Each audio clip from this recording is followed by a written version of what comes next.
Hello students, welcome back. आज हम बात करेंगे अपने नए टॉपिक CCD की, continuous charge distribution. CCD cafe coffee day नहीं, ठीक है। अब ये CCD क्या है, कंटिन्यूस चार्ज डिस्ट्रीब्यूशन क्या है। आप इसको पहले ऐसे समझ लीजिए कि अगर जब बहुत ज़्यादा चार्जेस इन्वॉल्व हो जाते हैं ना, कि बहुत सारे चार्जेस, मान लें कि ये तो आप सब जानते हैं DQ, ये क्या है, स्मॉल चार्ज। और अगर मैं ऐसे ऐसे बहुत सारे इकट्ठे कर दूं तो छोटे छोटे मिल करके बहुत सारे बन जाएंगे कि नहीं।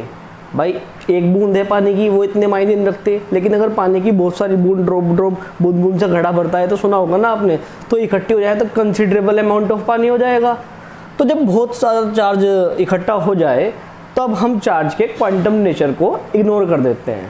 हम ये मान के चलते हैं कि चार्ज कंटिन्यूसली डिस्ट्रीब्यूटेड है, यानी कि पूरा भरा हुआ है। ऐसे कंटिन्यूसली का मतलब बीच में कहीं भी स्पेस नहीं है, पूरा भरा हुआ है जब बहुत ज़्यादा चार्जेस इन्वॉल्व होते हैं। तो इसीलिए नाम निकल करके आता है कंटिन्यूस चार्ज डिस्ट्रीब्यूशन। अब इसको थोड़ा सा और समझते हैं। आप ये मान के चलिए कि कोई बॉडी है ना, ये ऐसी बॉडी है जिसके अंदर चार्ज है ना डिस्ट्रीब्यूटेड है, भरा हुआ है, क्योंकि इसके अंदर DQ चार्ज भरा हुआ है और DQ जैसे बहुत सारे भरे हुए हैं, राइट।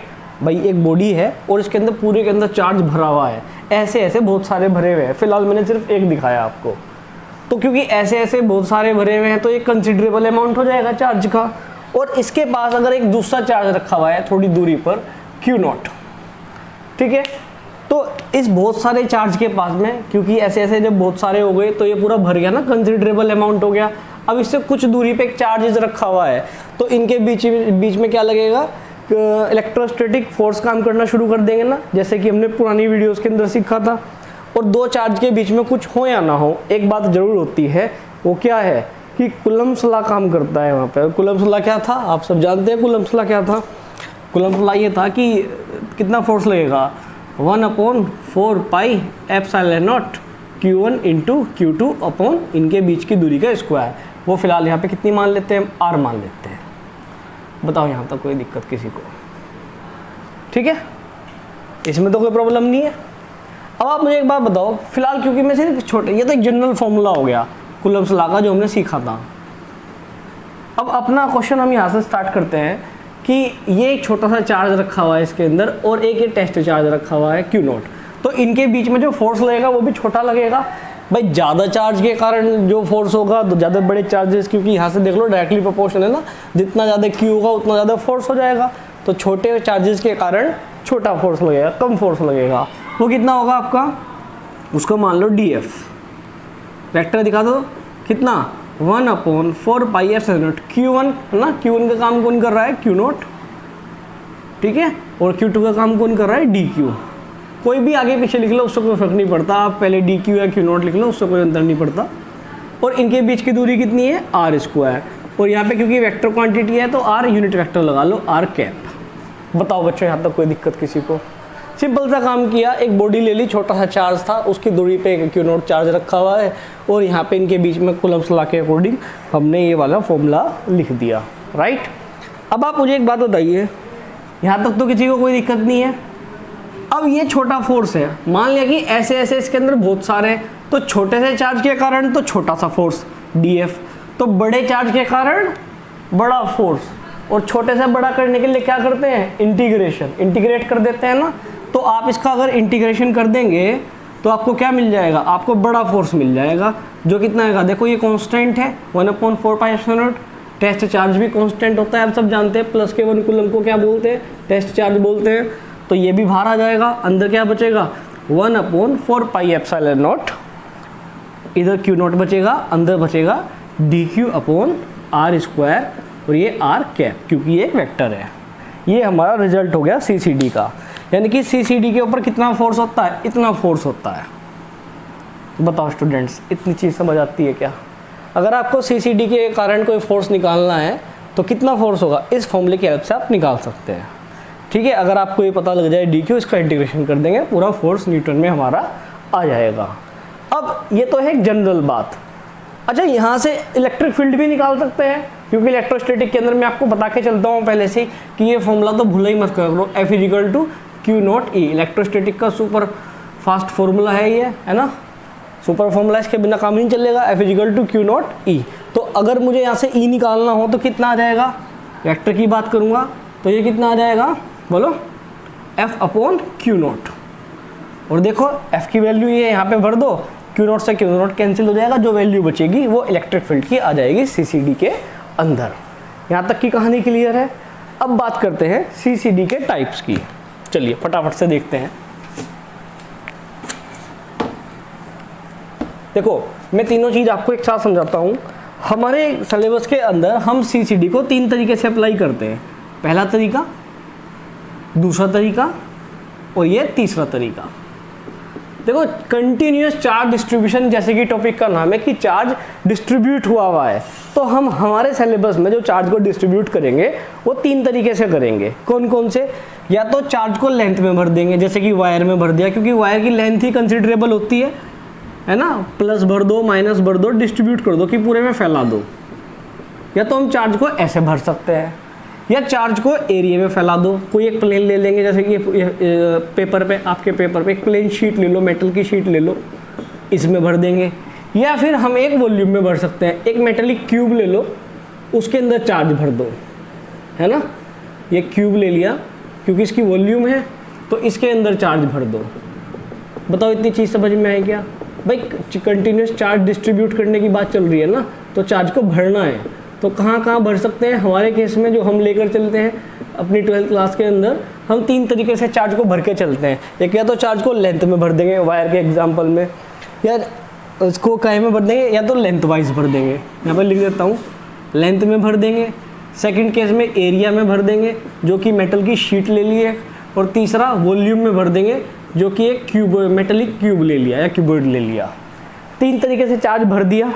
अब ध्यान से सुनो, अगर चार्ज को लेंथ वाइज भरते हैं, चार्ज को लेंथ वाइज भरेंगे तो उसको बोलेंगे लैम्डा। क्या बोलेंगे? लैम्डा। इसको बोलेंगे linear charge density, linear charge density. ठीक। दूसरा, अगर चार्ज भरा हुआ है एरिया के अंदर, सरफेस में चार्ज भरा हुआ है, तो इसके लिए इसका जो सिंबल होगा सिग्मा होगा। इसको बोलेंगे सरफेस चार्ज डेंसिटी। क्या बोलेंगे? Surface charge density, right, charge density. और अगर चार्ज भरा हुआ है वॉल्यूम के अंदर, तो इसको रिप्रेजेंट करेंगे रो से, डेंसिटी वाला रो। ठीक है। और इसका जो, इसको बोलेंगे आप कह low volume charge density, volume charge density. CD तो समझ गए ना, चार्ज डेंसिटी। बताओ ये चीज़ बिल्कुल क्लियर है कि नहीं? कुछ नहीं है, कोई बहुत बड़ी बात नहीं। चार्ज को 3 तरीके से भरा जा सकता है, लेंथ में, एरिया में, वॉल्यूम में। लेंथ में भरोगे तो बात करोगे लीनियर चार्ज डेंसिटी की, एरिया में भरोगे तो बात करोगे सरफेस चार्ज डेंसिटी की, और अगर वॉल्यूम में बात करोगे, वॉल्यूम के अंदर भरोगे, 3D चीज के अंदर भरोगे तो बात करोगे वॉल्यूम चार्ज डेंसिटी की, राइट। अब ये है क्या? इधर आइए फटाफट। देखो कुछ नहीं करना, अगर आपको लीनियर चार्ज डेंसिटी निकालनी है तो चार्ज को, क्योंकि अभी मैं छोटे चार्ज की बात कर रहा था जो इससे पहले डायग्राम बनाया था, तो छोटा चार्ज दिखा दिया, तो याद कैसे रखेंगे? चार्ज को लेंथ से डिवाइड कर दो। लेंथ की बात चल रही है ना, तो लेंथ भी छोटी ले लो, चार्ज को लेंथ से डिवाइड कर दो तो क्या आ जाएगा? Linear charge density. इधर अब आ जाओ सिग्मा। जो कुछ करना है चार्ज के साथ करना है और किसी के साथ नहीं करना है। चार्ज को एरिया से डिवाइड कर दो। अब एरिया के लिए सरफेस लिखते हैं ना, ds, सरफेस एरिया। तो चार्ज को एरिया से डिवाइड कर दो, a नहीं लिखते, s लिखते हैं यहाँ पे, है ना। तो चार्ज को सरफेस से डिवाइड कर दो तो सरफेस चार्ज डेंसिटी। अब ये तो आप समझ ही गए होंगे। चार्ज को वॉल्यूम से डिवाइड कर दो, dv, तो ये निकल करके आ जाएगी आपके पास में वॉल्यूम चार्ज डेंसिटी। इनकी SI यूनिट भी आराम से देखते समझ, अगर न्यूमेरिकल आता है आपका क्वेश्चन में कि चार्ज डेंसिटी की बात हो रही है और आपको पहचानना है लीनियर है, सरफेस है कि वॉल्यूम है, तो यूनिट से पहचान लोगे। कैसे? चार्ज की यूनिट क्या होगी? कूलम, और लेंथ की क्या होती है? मीटर। तो इसकी यूनिट क्या हो जाएगी? कूलम पर मीटर या फिर कूलम पर मीटर, ऐसे तो लिखते हैं। इसकी क्या हो जाएगी? कूलम, इसकी हो जाएगी मीटर स्क्वायर, तो इसको कह लो कूलम पर मीटर स्क्वायर, या ऐसे भी कह लो m-2। इसको क्या कह लो? कूलम पर, वॉल्यूम की क्या होती है? मीटर क्यूब, इसको क्या कह लो? कूलम पर मीटर क्यूब, या ऐसे कह लो कूलम पर मीटर क्यूब। अगर यूनिट से पहचान लोगे कि उसकी बात हो रही है, स्क्वायर में है तो सिग्मा है, क्यूब में है तो रो है, और सिंपल 1 है तो लैम्डा है। तो चार्ज को भरना आ गया ना आपको। कि चार्ज को इन 3 शेप्स के अंदर हम भरेंगे, हमारे चैप्टर में आने वाले, ये आगे काम आएगी। अब इसका ऐसा कहने का बेनिफिट क्या है वो भी सुन लीजिए आप एक बार। ये नोट कर लिया आपने सबने, ठीक है? नहीं किया तो वीडियो को पॉज करके आप स्क्रीनशॉट ले सकते हैं, ठीक है? देखिए अब इसका बेनिफिट क्या मिलेगा ये भी मैं आपको बताता हूँ। इससे पहले जस्ट अभी आपने जो टॉपिक किया था उसमें आपने क्या फाइंड आउट किया था कि पहले आपने छोटा फोर्स निकाला था, वो कितना आया था 1/4 पाई एप्सिलॉन नॉट, यहाँ पे क्यू नॉट आया था, राइट? या यहाँ पे कह लो यहाँ पे डी क्यू आया था, यही तो आया था ना, और ये आया था आर कैप, ये आया था। फिर मैंने आपसे इसका इंटीग्रेशन करवाया था पूरा फोर्स निकालने के लिए, तो कितना आ गया था, ये बाहर आ गया था कांस्टेंट, ऐसे तो किया था ना, याद आ गया होगा सबके? ये आ गया था D Q upon D, sorry यहाँ पे आ गया आर स्क्वायर और ये आर कैप, ये आ गया था हमारा। अब देखो इसको आगे बढ़ाना है। अब जो अभी हमने टॉपिक पढ़ा है CCD, note cafe coffee day ये कंटिन्यूस चार्ज डिस्ट्रीब्यूशन, तो इसको क्या करेंगे यहाँ पे अपने फोर्स को इसकी टर्म्स में लिखेंगे। इसका मतलब समझाता हूँ, फोर्स को CCD की टर्म्स में लिखना है। कैसे लिखना है?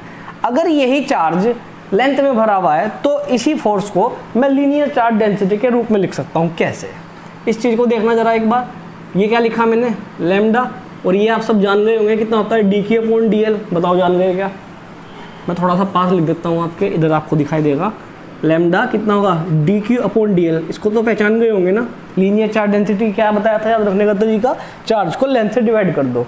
अच्छा यहाँ से DQ कितना आ जाएगा, लैम्डा DL, यही तो आएगा ना। इस DQ को यहाँ पे भरूंगा मैं, ध्यान से देखते रहना। ये जो DQ निकाल लिया है यहाँ पे भर देता हूँ, तो F कितना आ जाएगा 1/4 pi epsilon naught Q naught, ये आ जाएगा लैम्डा DL, देखो lambda DL upon r square. क्या किया मैंने फोर्स को लैम्डा लीनियर चार्ज डेंसिटी की टर्म्स में लिख दिया।